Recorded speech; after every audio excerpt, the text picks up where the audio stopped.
এখন এত পরিমাণ গাড়ি, আমাদের আগে রোড সায়েন্স শিখতে হবে। রোড সায়েন্সটা আমাদের শিখতে হবে, রোড আইনগুলো আমাদের মানতে হবে। তাহলে আমরা একটা সুন্দর একটা জায়গায় পৌঁছতে পারবো, আমাদের ড্রাইভার দ্বারা বিতর্কিত থাকবে না। আপনি দেখেন, এই যে ট্রাক ড্রাইভার ভাইদেরকে বলবো, ওনারা একটু সচেতন হওয়া উচিত, কারণ ওনারা কিন্তু ঘুমিয়ে থাকে, ওনাদের হেল্পারদের দিয়ে হাইওয়ে রোডে গাড়িগুলো চালায়।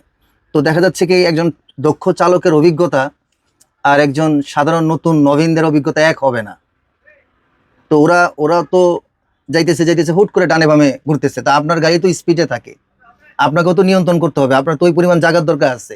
তো আমি আমার ড্রাইভার ভাইদের উদ্দেশ্য করে বলবো যে আসেন আমরা সবাই এক হই, একটা সুন্দর বাংলাদেশ উপহার দেই, একটা সুন্দর লাইফ করি, একটা সুন্দর জীবন গড়ি।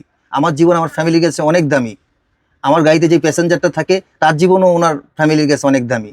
আমরা অল্প একটু সময়ের জন্য খুব উচ্ছৃঙ্খল না হয়ে নিরাপদে বাড়িতে পুষি, নিরাপদে বাড়ি আরেকজনকে পোষাই।